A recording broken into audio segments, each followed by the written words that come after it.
যারা আমাদের আগের ভিডিওগুলো দেখেছেন তারা অবশ্যই জানেন আমরা আছি নিঝুম দ্বীপ। এটি হচ্ছে নোয়াখালীর অন্তর্ভুক্ত বাংলাদেশের দক্ষিণ অঞ্চলের একটি দ্বীপ, অন্যদিকে বাংলাদেশের শেষ প্রান্ত। আগের এপিসোডগুলোতে কিভাবে নিঝুম দ্বীপ আসবেন, কোন কোন জায়গায় ঘুরবেন, এসব নিয়ে আলোচনা করেছি। আর এই এপিসোডটা হচ্ছে নিঝুম দ্বীপের লাস্ট এপিসোড। বাকি দুইটি এপিসোড না দেখে থাকলে উপরে আই বাটনে ক্লিক করে দেখে আসতে পারেন। তাছাড়াও নিঝুম দ্বীপের ভিডিও পাবলিশ করার পর নিঝুম দ্বীপ ভ্রমণের জন্য আপনাদের থেকে অনেকগুলো গুরুত্বপূর্ণ প্রশ্ন পেয়েছি, যেগুলোর উত্তর আমি ডেসক্রিপশন বক্সে দিয়ে দেওয়ার চেষ্টা করব। তাছাড়াও নিঝুম দ্বীপ সিরিজের 3টি ভিডিও দেখলে এইসব প্রশ্নের উত্তর জেনে যাওয়ার কথা। যাই হোক, শুরু করতে যাচ্ছি আমাদের আজকের ভিডিও। ওকে, আপনারা জানেন গত পর্বে নিঝুম দ্বীপের এই ওয়াচ টাওয়ার এরিয়াতে এসেই আমাদের ভিডিওটি শেষ হয়ে গিয়েছিল। আজ আমরা সেখান থেকে আবার শুরু করছি, যাচ্ছি কমলাচ্ছর আর চৌধুরীখাল দেখার জন্য। অন্যদিকে আপনারা এটাও জানেন যে আজ সকালবেলা চোয়াখালী বন তন্ন তন্ন করে খুঁজেও কোনো হরিণের দেখা পাইনি, তাই হরিণ দেখার জন্য আবার যাচ্ছি কমলাচ্ছরের ঠিক এই বনাঞ্চলের ভিতরে। অনেকের মনে প্রশ্ন জাগতে পারে, নিঝুম দ্বীপ হরিণের অভয়ারণ্য হয়েও এখন পর্যন্ত কেন একটি হরিণেরও দেখা পাইনি? হ্যাঁ, এই রহস্যময় প্রশ্নের উত্তর আমি ভিডিও শেষের দিকে দিব। আশা রাখি ভিডিওটি শেষ পর্যন্ত দেখবেন। আর চরে যেতে হলে যেতে হবে ট্রলারে করে, আর ট্রলারে উঠতে গিয়ে আমাদের সালেম ভাইয়ের অবস্থা দেখুন।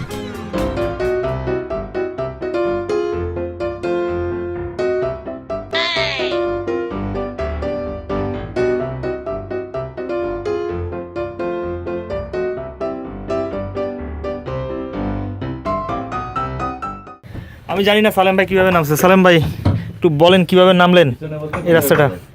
অনেক কষ্ট হয়েছে, দেখতেই তো ভাই স্যার। আমি সেই জায়গা থেকে এখানে আমার খুব সাহস লাগছিল।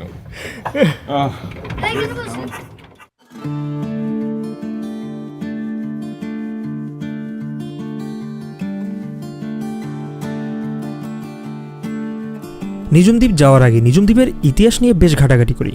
জানতে পারি দ্বীপটির বর্তমান কাব্যিক নাম নিঝুম দ্বীপ হলেও এই দ্বীপের আরও কয়েকটি নাম রয়েছে, যেমন চর ওসমান, বাইল্লার চর অথবা ইছামতির চর। প্রথমে ওসমান নামক একজন বাতানিয়া তার মহিষের বাতান নিয়ে প্রথম নিঝুম দ্বীপে বসতি করে। তখন থেকে দ্বীপটিকে সবাই চর ওসমান নামে জানায়। প্রায় 14,050 একরের এই দ্বীপটি 1940 খ্রিস্টাব্দের দিকে জেগে ওঠে, আর জনবসতি গড়ে ওঠে 1950 খ্রিস্টাব্দে। 1970-এর ভয়াবহ ঘূর্ণিঝড়ের কারণে এই দ্বীপটিতে আর কোনো প্রাণের অস্তিত্ব ছিল না। ঘূর্ণিঝড়ের পরে তৎকালীন হাতিয়া জননন্দিত নেতা আমিরুল ইসলাম কামাল সাহেব দ্বীপটিতে আসে। এসে দেখে এখানে কোনো প্রাণের অস্তিত্ব নেই, তাই তিনি আক্ষেপের সুরে বলে ওঠে, হাই নিঝুম। তখন থেকে দ্বীপটির নতুন নাম হয় নিঝুম দ্বীপ।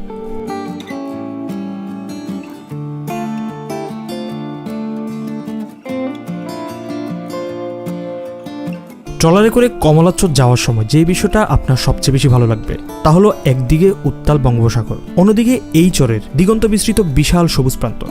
হ্যাঁ, এইসব দৃশ্য আবার অনেকের কাছে ভালো নাও লাগতে পারে। ঢাকা থেকে এত টাকা পয়সা খরচ করে এখানে আসবেন, কিন্তু এই দৃশ্যগুলো দেখে হয়তো আপনার পোষাবে না। তাই বলবো সবকিছু বিবেচনা করেই আপনি নিঝুম দ্বীপে আসবেন।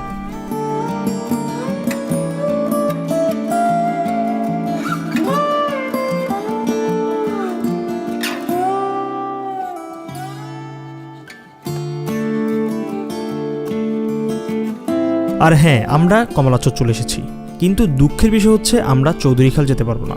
চৌধুরীখালের ট্রলার নিয়ে যেতে হয়, কিন্তু এখন হচ্ছে ভাটার সময়। ভাটার সময়টাতে এই ক্যানেলগুলোতে কোনো পানি থাকে না, যার কারণে ট্রলার চলাচল করতে পারে না। তাই সাজেশন থাকলো আপনারা আসার আগে জোয়ার ভাটার সময়টা জেনে তারপর আসবেন।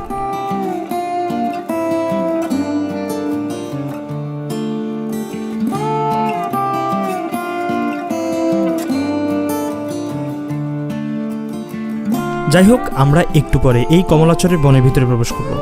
তবে একটা ইনফরমেশন দিয়ে রাখি, সেটা হচ্ছে এই নিঝুম দ্বীপে যতগুলো বন রয়েছে এগুলোতে চিতা, হরিণ আর মহিষ ছাড়া কোনো ধরনের হিংস্র পশু নেই। তবে বন বলতে সেখানে অবশ্যই বিষধর সাপ, বন্য শেয়াল, আরও নাম না জানা অনেক কিছুই থাকতে পারে। তাই এই বিষয়ে সাবধান থাকতে হবে যেন আপনি তাদের শিকারে পরিণত না হন।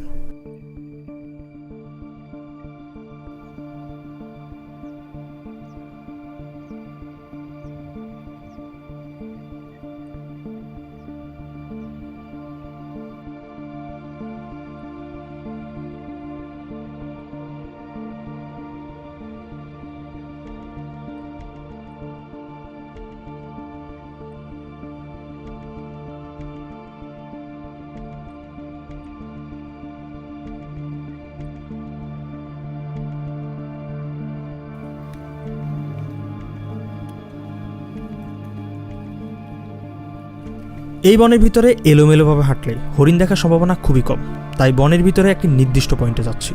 বনের ঠিক মাঝ বরাবর একটি পুকুর আছে, সেখানে হরিণটা জল খেতে আসে। সেখানে যাওয়া আসাতে টোটাল 1 থেকে 1.5 ঘন্টা লাগতে পারে। দেখা যাক কি হয়।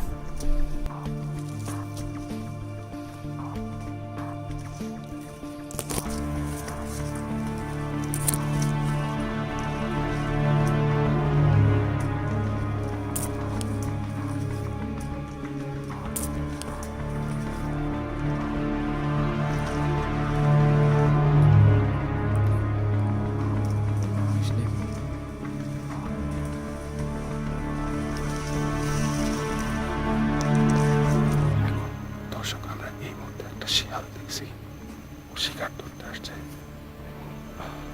লেন্স দিয়ে কোনোভাবে দেখা যাচ্ছে না, খালি চোখে দেখছি। ঠিক আছে, কথা বলা যাবে না, আসেন আরো কিছু দেখানো যায়। বুঝে যায় কথাটা। হ্যাঁ, আমি দেখছি।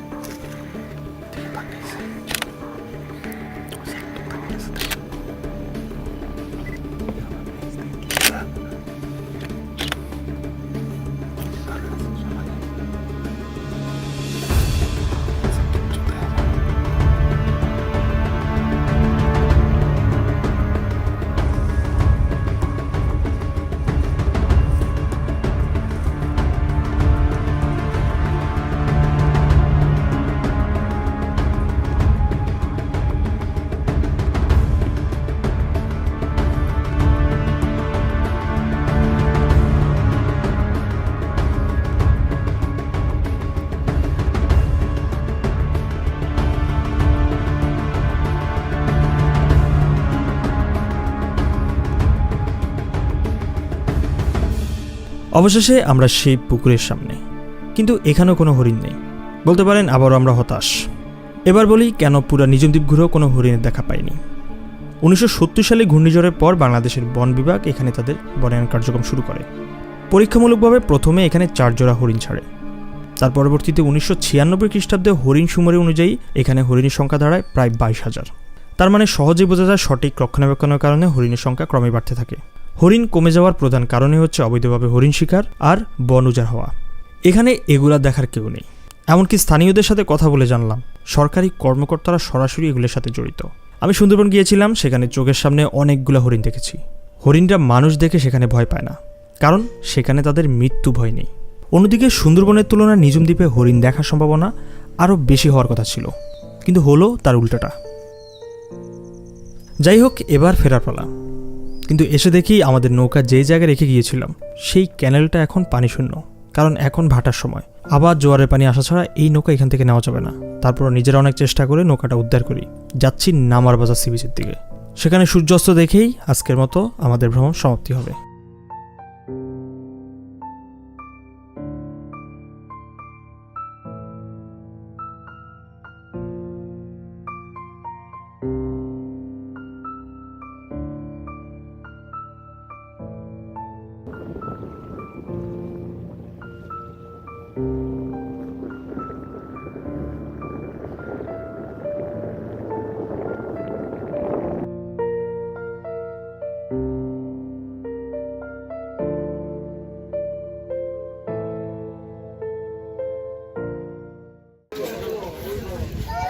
হেই ব্রাদার, কি অবস্থা?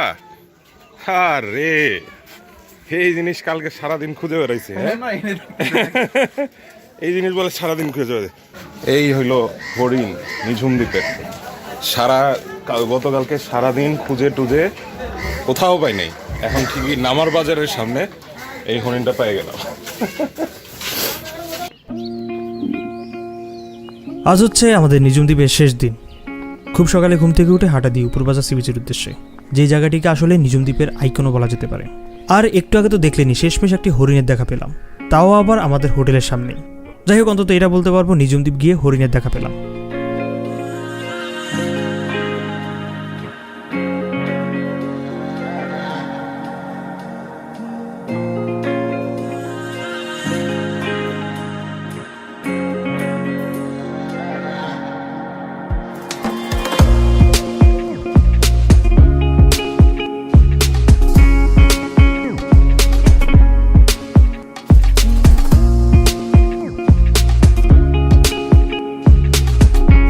এই যে বিশাল সমুদ্র দেখতে পাচ্ছেন নিঝুম দ্বীপের, খুবই একদম নিরিবিলি একটা জায়গা। আর এখানে অনেকগুলা খেজুর গাছ আছে যেগুলা বিচের মাঝখানে। হ্যাঁ, তো এই জায়গাটার আসলে বিশেষ কোনো নাম নাই, আপনারা কীভাবে ফাইন্ড আউট করবেন একটু বলে দিন। নামার বাজার থেকে সরাসরি হাঁটা শুরু করবেন। হ্যাঁ, নামার বাজার বিচের দিকে নামবেন না, সরাসরি প্রায় 1-1.5 কিলো হাঁটলে এই জায়গায় চলে আসতে পারবেন। তবে এখানে একটা বাজার আছে, সেটা হচ্ছে উপর বাজার, সেটার নামকরণেই এই বিচের নাম, আমি যতটুকু জানি আর কি। নামার বাজার বিচ থেকে যদি হাঁটা শুরু করেন অনেক সময় লেগে যাবে, বেটার হয় গ্রামের রাস্তা দিয়ে হাঁটা শুরু করবেন।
নিঝুম দ্বীপ নিয়ে করা আমাদের এই ভিডিও সিরিজের মাধ্যমে নিঝুম দ্বীপের সকল সৌন্দর্য আমি আপনাদের মাঝে তুলে ধরার চেষ্টা করেছি।